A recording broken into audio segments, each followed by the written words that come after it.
Good afternoon, everybody. How you doing? It's wee Paddy from across the shuck, and you're very welcome back to the channel. And as I said in my video yesterday, I was going to do separate videos for the two knives I showed you. I've had this one for a few weeks now, so quite happy to give my report on it. I'm going to tell you right from now, it hasn't had a lot of use. It's cut a bit of cardboard and it is cut a bit of paper. That's probably all this is going to get, because this is just a beautiful collection piece. It'll be carried and it could be used to cut a bit of string or something, but it'll never be hard used. It'll never be an EDC knife. It may be carried, but I'll have another knife in my pocket that I'll use rather than this, because I want to keep this as beautiful as it is. Sorry, but that's the way my collecting is starting to go now, because I got some lovely knives. This is a George Wostenholm, and this you can buy from the Egginton group.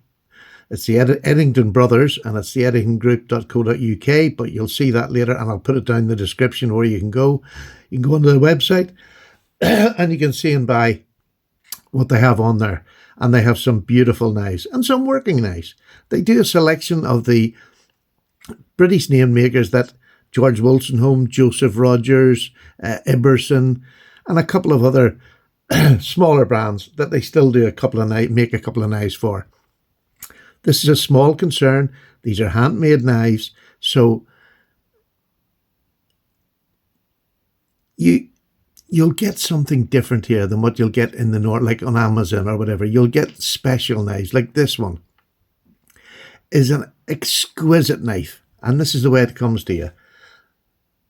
There you are. It gives you it. It's a beautiful box, but on the back here, let me just take this round and let you see it properly. There it is.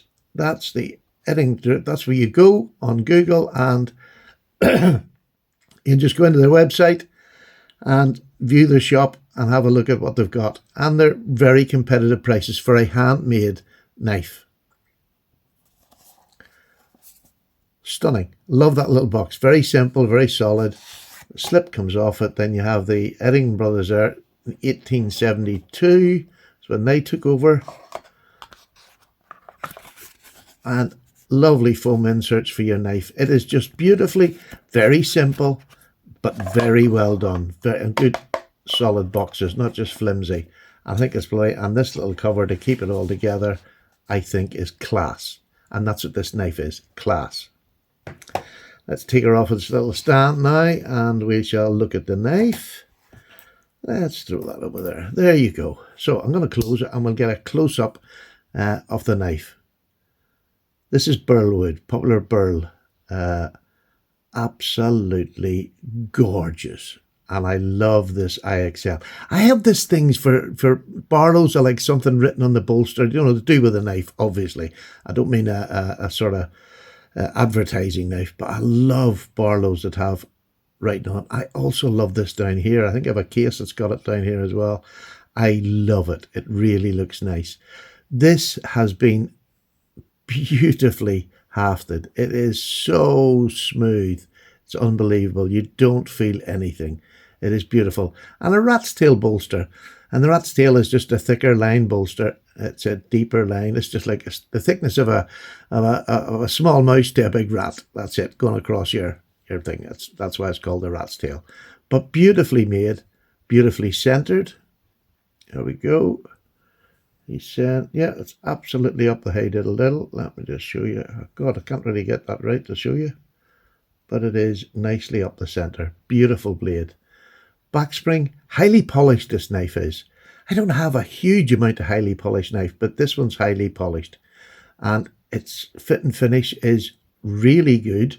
Now, I'm going to say that with a little caveat that there is a couple of little gaps. One's it's just a little bit overlapping, a little bit sunken in there. But to be honest with you, it doesn't distract from the knife. When you're looking at it from here, it is just beautiful. But there is a couple of little gaps there, which goes with a handmade knife. Do you know what I mean? It goes with a handmade knife. And these are handmade in a factory that's got some of the machinery is antique, never mind anything else, because they do genuinely try to stick to the old pattern and the old way of doing things. I mean, it's all pin construction. It's just, oh, this is the back of it. And it is really pretty too. And there's lots of figuration in it. There's lots of movement in it. but it's that front where you get this. It's nearly like it looks like a knot, but I don't think it is a knot. It's just in that wood, the burl wood. Just beautifully done. Really, really nicely done. This show side just it done it for me. Absolutely done it. I loved the knife before I opened it. And it's funny, aesthetically, there might be slight imperfections. Handmade knife. I'm just going to say that. And, if that's not for you, well, then maybe this is not the sort of knife that you're going to want. Handmade knives made old traditional ways as best as possible that they can. And they don't want to change. You're not going to get a super steel on it. You're just going to get the basic steel that they would have had. It could be 420, whatever it could be. C75, it's carbon, something like that. That's the way they're making old-fashioned knives. That's it. There's no excuse. It's not an excuse. It's just that's what the way they're making it, and they want to keep that tradition alive. The little messers, I've talked about them before. I just love this. The polishing on it is first class, I have to say. Now, it's only about a 5 pull, but in this sort of a knife, where, to be honest, this is more of a show knife than a working. Look at that mirror polish. There's my camera up there. Look at that. You can pick the details out in the camera. You could read a newspaper with it. It is beautifully highly polished. It's funny, I was showing off my Mocha the other day as one of the nicest, highly polished knives that I've got. This is flawless. Absolutely flawless on both sides. You're not going to see any markings. Again, there's my camera at the stand. Further back, you might even see my old gob. Give you a wave. Oh, where am I? Over here? No. Oh, there we are. There's my hand up there. It is beautifully done. I love this. I love the rat's tail. Gives it a little bit difference. I love this. This really is of the gunstocks that I have. This seems to be the older pattern.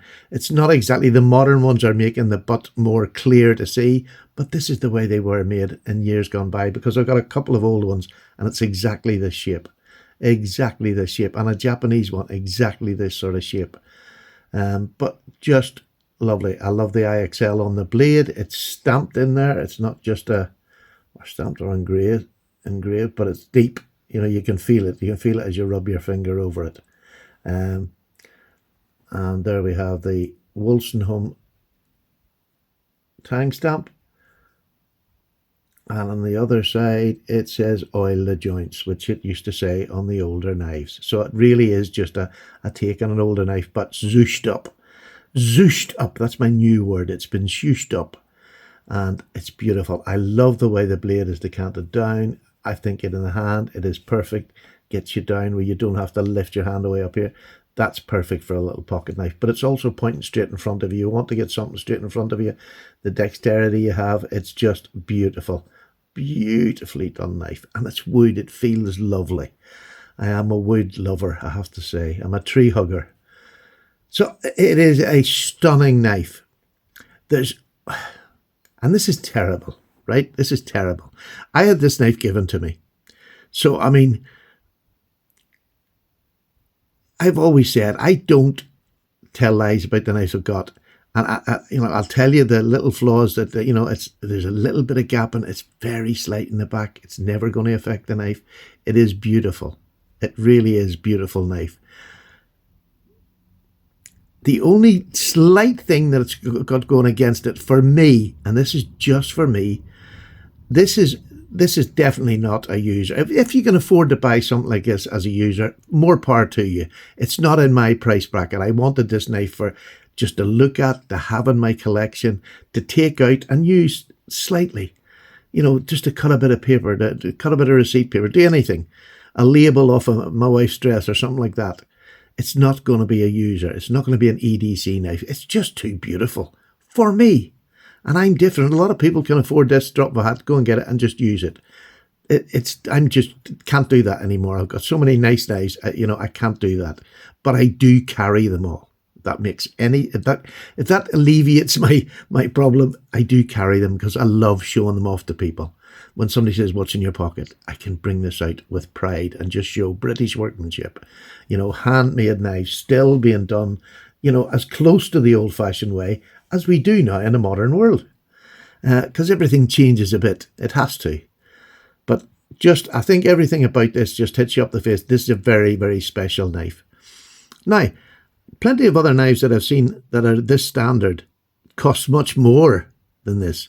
But for sort of UK knives, this is quite expensive. It's £230. But for me, and honestly, this is for me, this is where, if I bought that, I wouldn't be disappointed. You can say, if you want to be pernickety, there's a couple of wee where the backspring is sunk a tiny little bit, slim gaps, nothing that I would, complain about at all. Would it be nice if it was perfect? Yes, of course it would. But it's not imperfect. That is definite. It's not imperfect. It is beautifully done. A beautiful handmade knife made by artisans of the highest standard. And that's as simple as it is. It is stunning. And I'm going to show you some other knives that, you can get from Egginton brand, just to go along with this, just to let you see what you can get, alongside this, and give you maybe rough prices to them.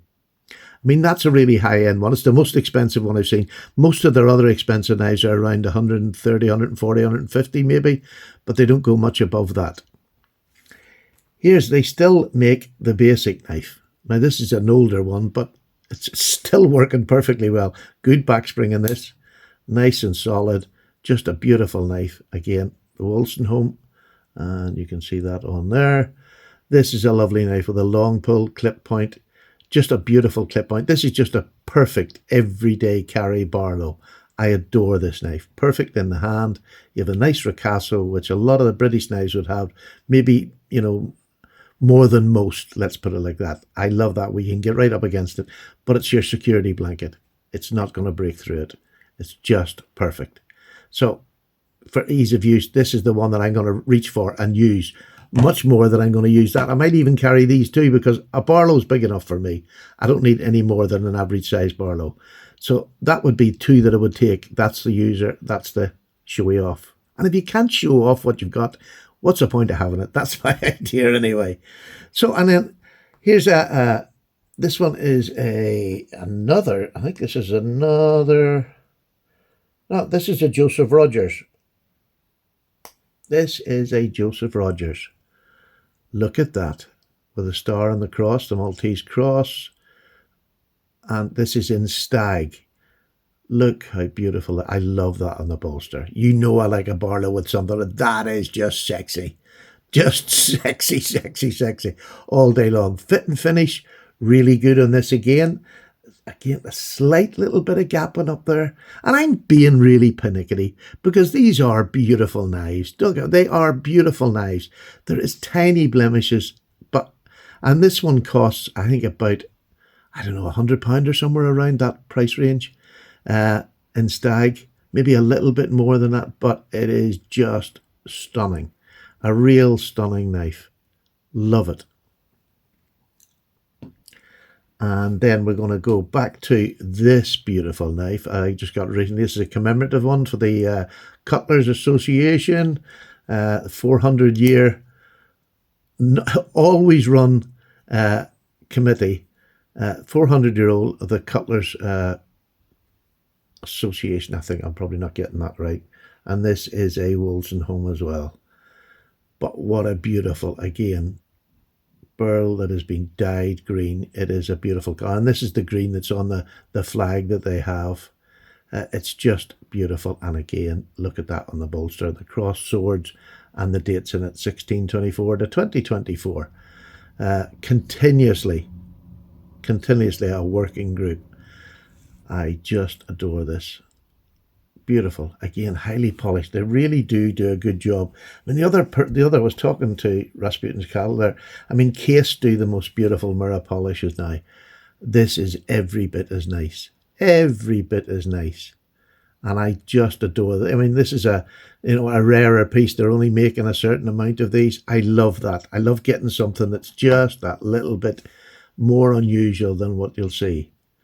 And the person who's in charge of getting these made is a fella called Stephen Cocker. And he's a custom knife maker. Well, he's a cutler. He's the cutler to this company, Egginton. He's the head cutler. and obviously he has men working under him, but he is an over control of what's being put out from the company. And I got one of his knives. This is his own personal knife that he made. I've had this a couple of years now. This is just, well, I've showed it that many times. Oh, this is a lovely stiffer pull on this, which you know I love. I know. So this is jigged bone. No, it's not jigged bone, but you would swear it was jigged bone. This is wood. This is dyed green wood, and he does the jigging himself, and I think it is some of the most spectacular jigging, hand jigging, done that. And lovely, the rat's tail here, but another single line bolster up there.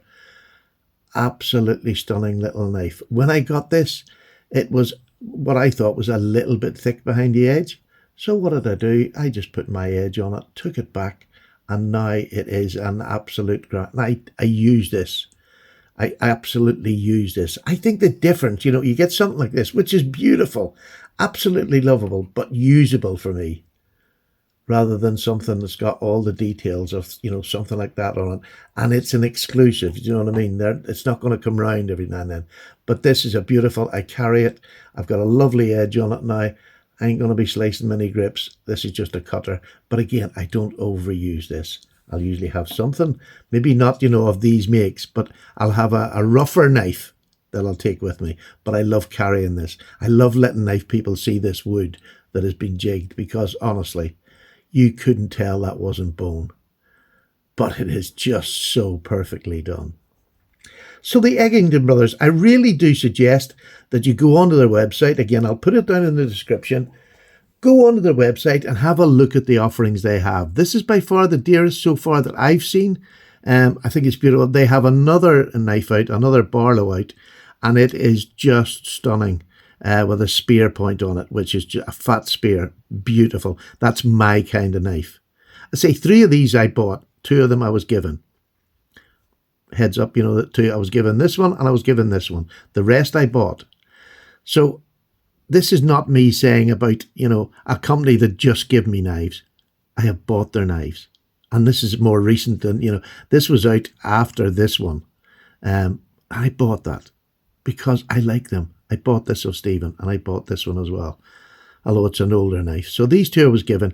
I'm saying you, these are knives that I will buy. These are beautiful.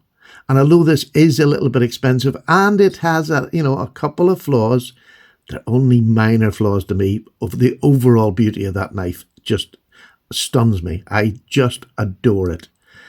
So a bit of a sort of, and I do gush when I get something that just, when I pick it up, and I get the feelings when I pick this up, I just gush, because that's what I'm in this hobby for something that evokes emotion, and this evokes emotion in me. I just adore it. Much like this one and the stag. And it's not the usual sort of brown burnt stag. This is more of a British stag, I would say. But it's every bit as beautiful as other stag, the sandbar stags and things like that. So there we go. There's a little run through a company that maybe some of you haven't heard of, the Egginton brothers. I'll put that in the title anyway.